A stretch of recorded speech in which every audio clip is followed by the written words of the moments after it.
Hello everyone, this is Misha Houston, and I'm back to do my review for The Haves and the Have-Nots.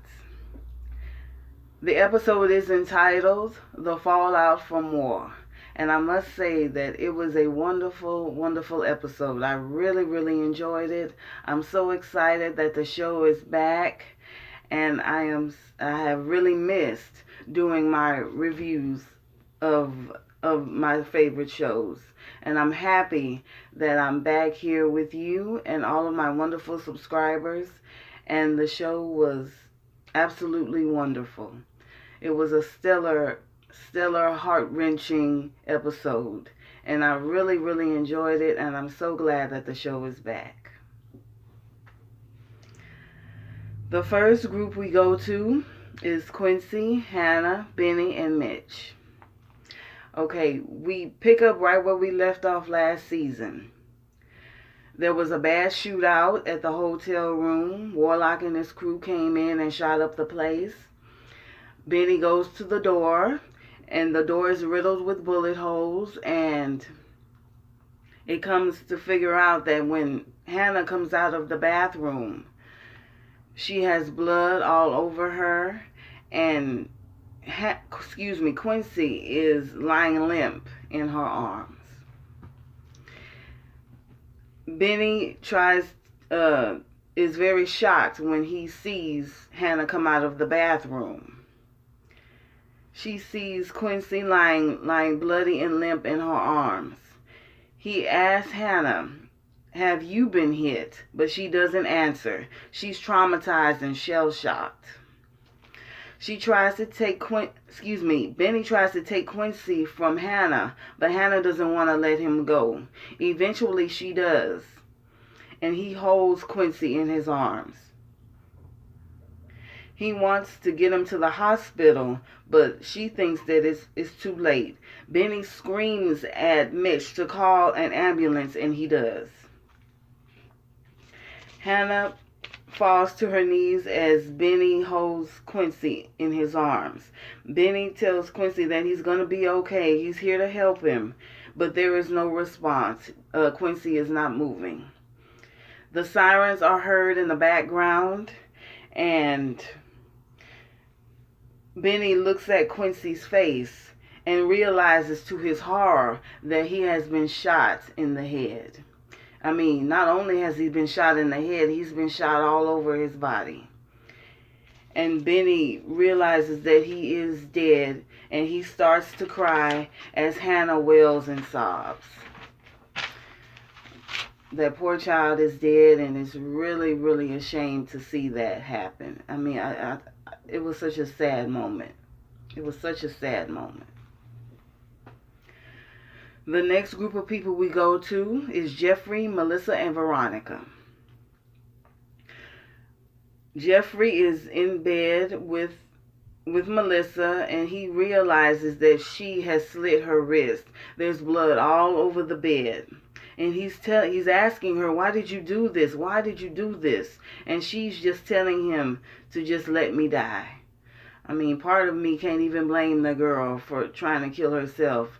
Living with Jeffrey and Veronica, watching the two of them tear each other apart and tear her apart. I mean, who can really blame her that she's trying to check herself out?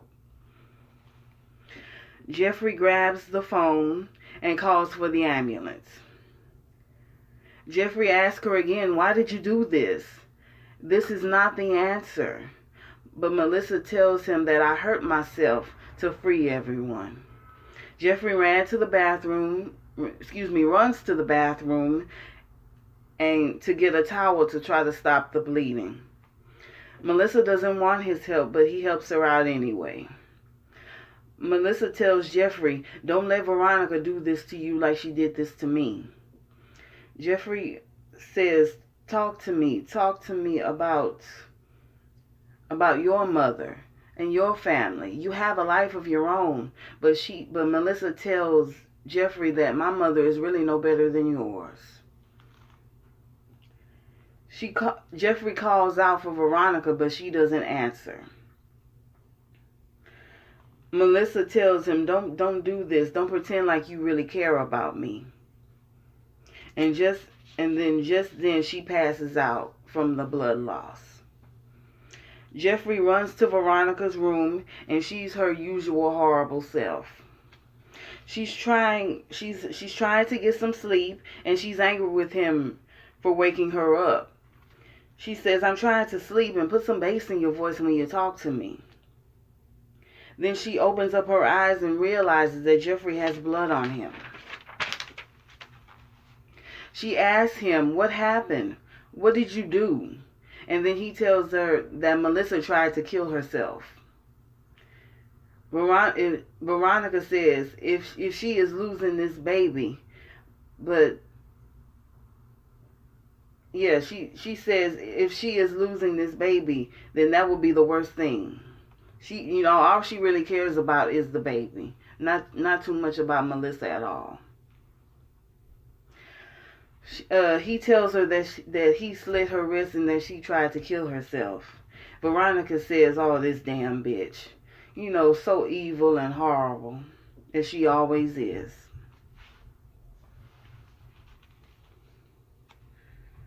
Veronica comes in the room and she immediately starts slapping and threatening and harassing Melissa. She calls Melissa a dumb bitch and tells Jeffrey to call an ambulance.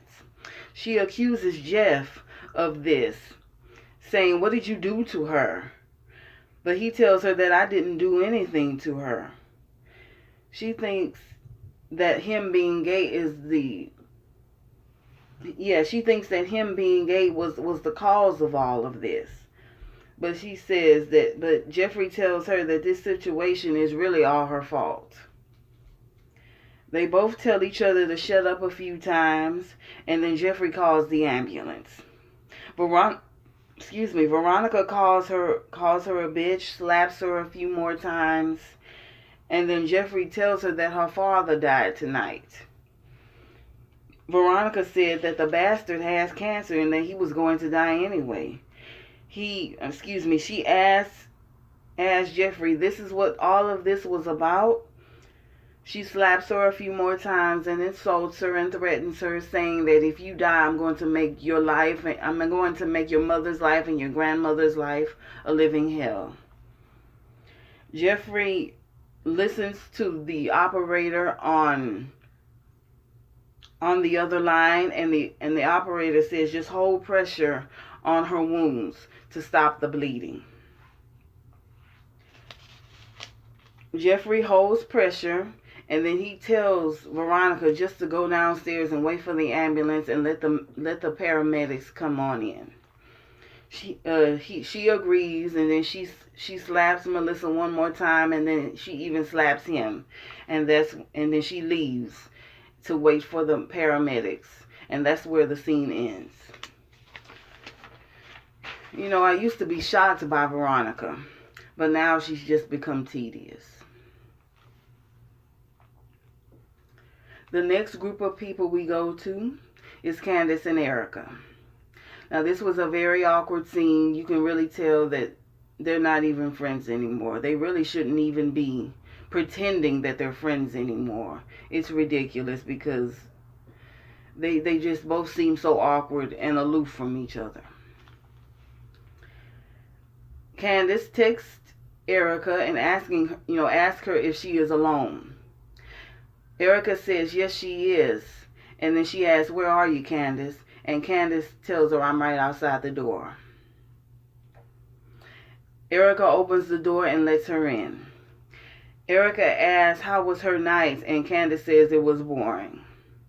Erica says, "Did you make any money tonight?" And Candace says, "No, I didn't." Erica thinks that Candy is there to ask for some money, but Candace tells her, "No, I'm not here for money." Candace says that she was working the bar tonight, and then she decided just to go to bed, that it was just a slow night for her. Erica says there are some heavy hitters in this bar, in this hotel tonight. The future president of the United States is here, and all of the Secret Service men are here. Erica explains that Charles Fredrickson, Charles Fredrickson is in the hotel tonight. And David, Erica's Mark, David, is friends with the future president of the United States, and they spoke together briefly in the lobby. Erica asked, she thought she was staying at the Fountain Drop. I thought that you were at the Fountain Drop Hotel. But Candace says, no, I have a room here in the Artesian.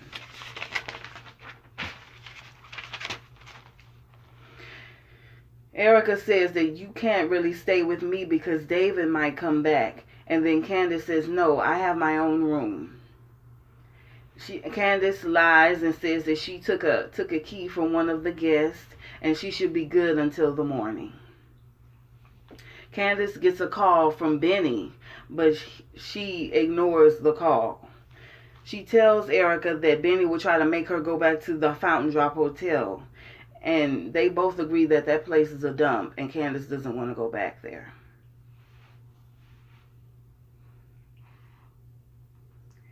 Erica asks her how long is she going to be staying in the hotel, and Candace tells her that she's really not sure. She's going to try to stay there as long as she can. Candace then asks her how is everything going with David. She asks Erica, did you sleep with him yet? And Erica says yes. Candace says that she's glad that she is not sleeping with him because he just reminds her of an old civil rights leader.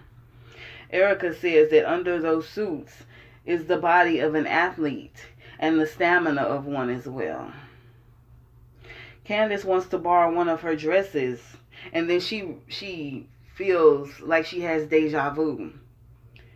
She remembers from a little while ago that she had lost all of her clothes in her apartment, and now she's right back at the same spot again.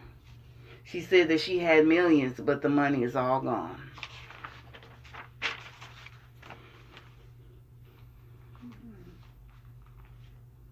Erica says, don't worry about that and don't look back.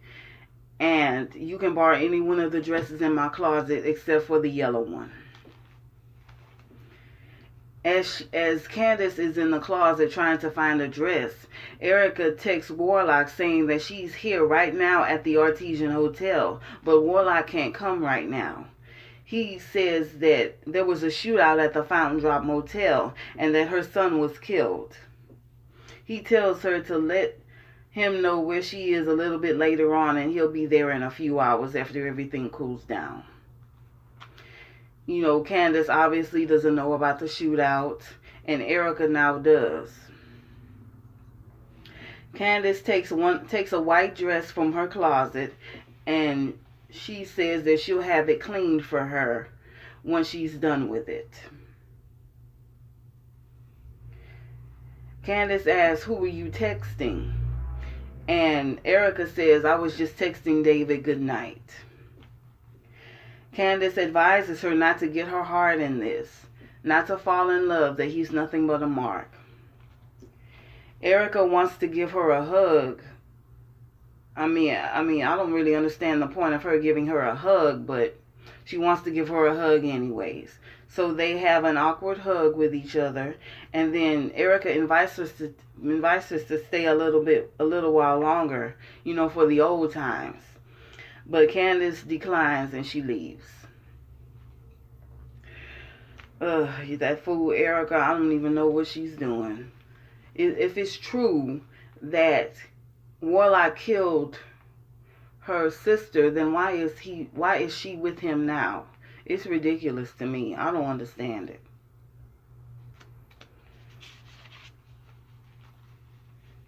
Now, the next group of people we come to is David, Oscar, Jim, and Candace.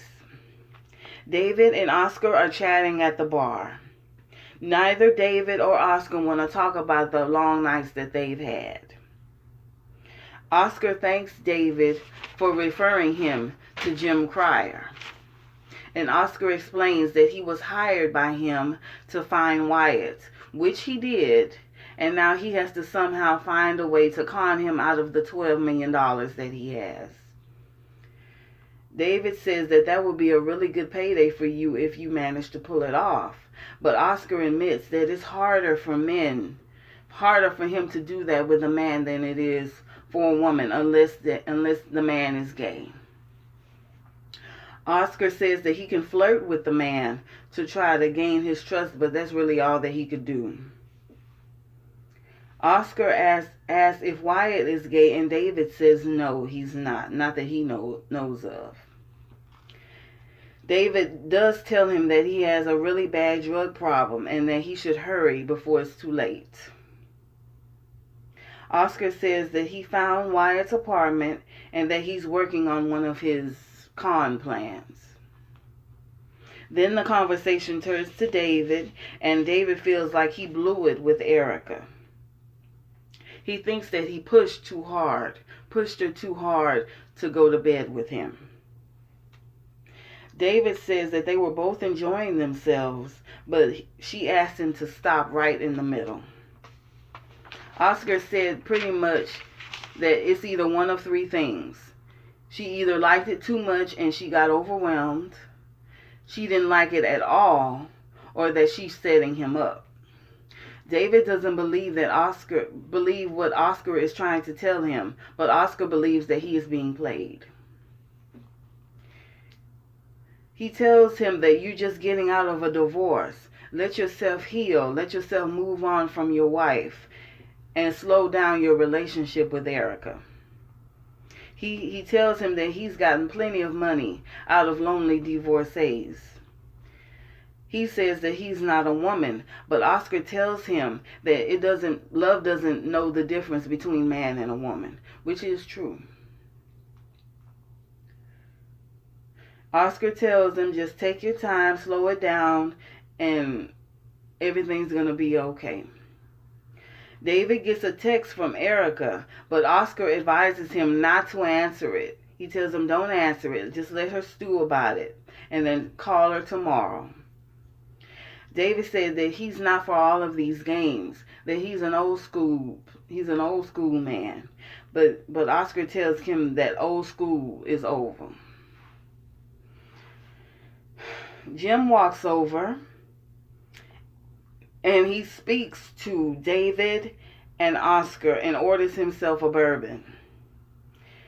David, Oscar, and Jim, they all see Candace at the other end of the bar.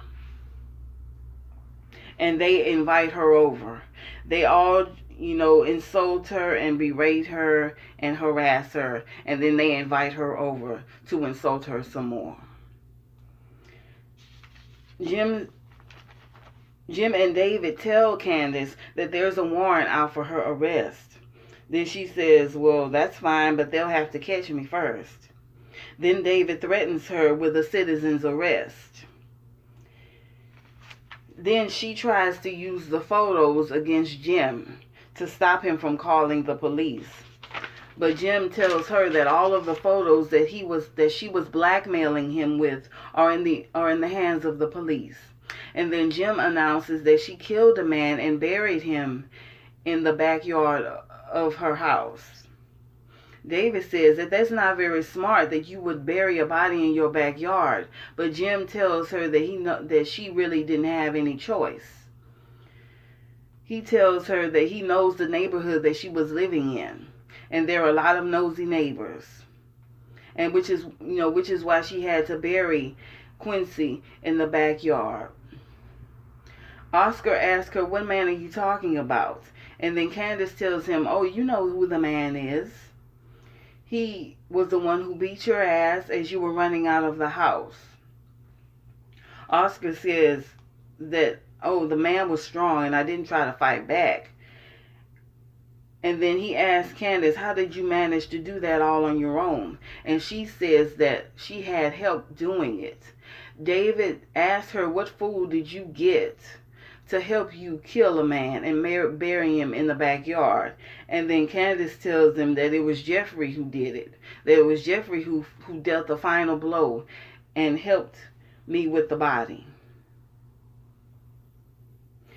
Candace reminds him that he that Jeffrey once stabbed Veronica in her breast implants, and she tells him that Jeffrey is very good at handling a knife.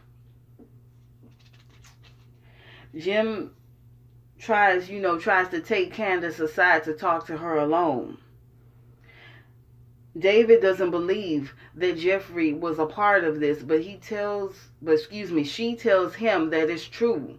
He stabbed Quincy, and that he is very much a part of this now. Now, Jim tries to take Candace off to the side to talk to her alone, but she doesn't want to go with him because she believes that this will just be giving them time to call the police. And Jim confirms that is true. But she tells David, before you try to call the police on me, why don't you go check on your son Jeffrey?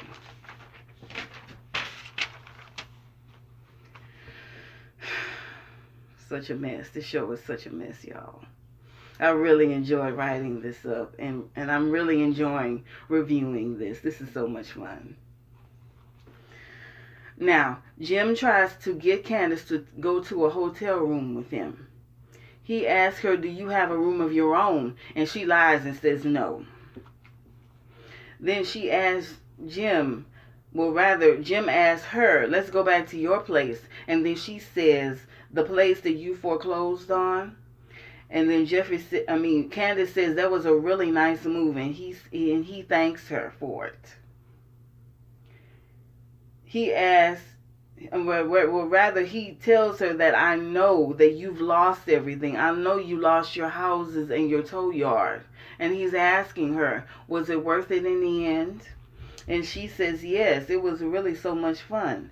And then he asks her, who are you blackmailing now? As to try to trap her into saying something incriminating against herself. She tells him that, no, I'm not blackmailing anyone, right? I'm not blackmailing anyone. I'm just here at the bar. Then he says, that you loved, I guess, what you used to do for me in the past. And then she said, yes. Well, she says no, but she says that he loved what she used to do for him in the past. He says that he still wants her, but she turns him down, which is what she should be doing.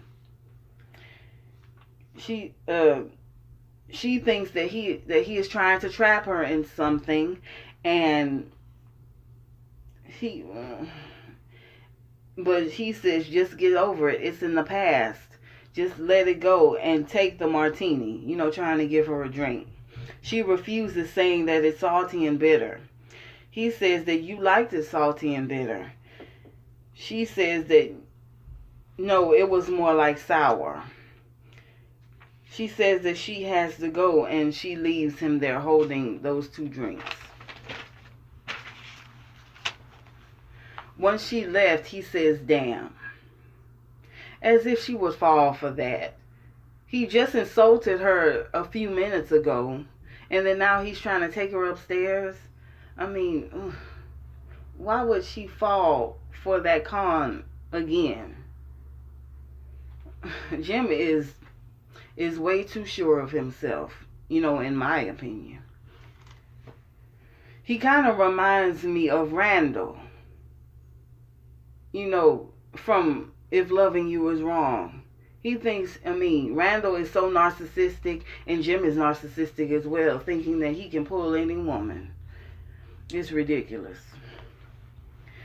Now, back at the bar, David is trying to get a hold of Jeffrey, but there is no answer. So he leaves a message on Jeffrey's phone. The next three people we go to is Benny, Hanna, and Catherine Cryer. Benny asked Hanna for her phone, and it was in her purse. She unlocks it for him, and then Benny calls Catherine Cryer. She asks him, "Who is this?" And he answered, "It's Benny Young, Hanna's son." She asked, "What happened? What happened? Why are you calling?" And then Benny says that Quincy has been killed, that he was shot, that he was riddled with bullet holes and shot to death. She says that she'll be over at the hospital as soon as she can. She asked him what hospital he's at, and he says St. Claude, and that she'll be there as soon as she can. We have another short scene with Wyatt, Dr. Jarvis, and Anna. Wyatt is still in his bed, and he's still in a lot of pain. Apparently, the drugs that the doctor has given Wyatt is not working. He's that far gone in withdrawal that the medicine that the doctor is giving is just not working for him anymore, and he needs to go to the hospital. He doesn't want to go to the hospital. All he wants is heroin, but they won't give it. They won't give any to him. Eventually, he agrees to get up out of his bed and to check himself into the hospital. Dr. Jarvis helps him up out of the bed, and Anna gets all of his bags and all of her bags, and they all leave his apartment for the hospital.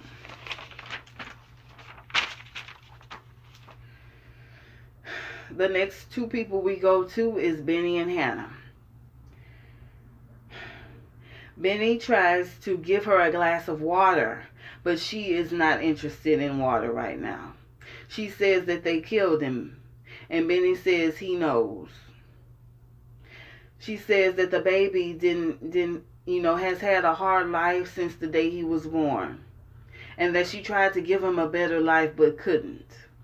She says that Benny tells her not to get upset, but Hanna asks him, "How could you ask me that? How could you ask me not to get upset?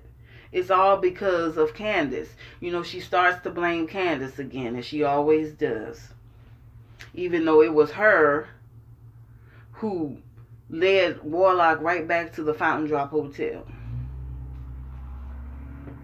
She says that it's just a cycle. We're trapped in this cycle, and it goes around and around, and it gets worse and worse as time passes. Life is a loop, Benny. She tells him that life is a loop, and it's all going to come back around eventually. She says she was trying to stop it before it was too late. And now she's failed Quincy, and now the baby is dead. She screams and she cries, and Benny asks her, "Let's pray about it." But she tells him that, "I don't have anything to pray for anymore." Benny says that maybe we should just go on back to the hotel, but she says that she can't go back into that hotel ever again. And I don't really blame her for that. I couldn't go back there either if I was her. The next group of people we go to is Benny, Mitch, and the Malones. The Malones. Benny walks over and cries, and Mitch, tries to comfort him as best as he can. Benny says that they killed him, that his nephew is dead, and that he blames Warlock for this, and that he's going to try to kill him one day for it. Mitch tries to comfort Benny as best as he can, and then all of a sudden, a woman screams Mitch's name. He turns around, and there is Mama Rose with the rest of the Malone family.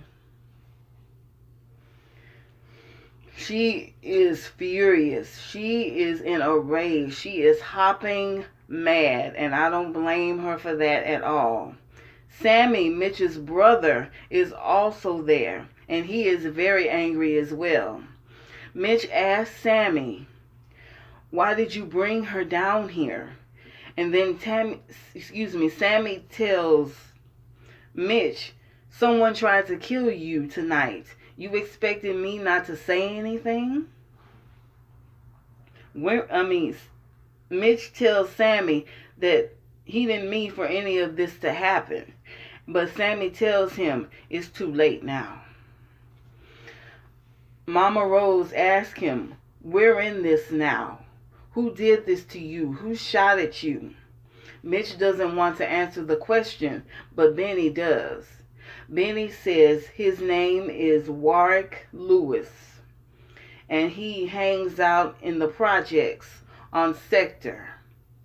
And if he is not there, then he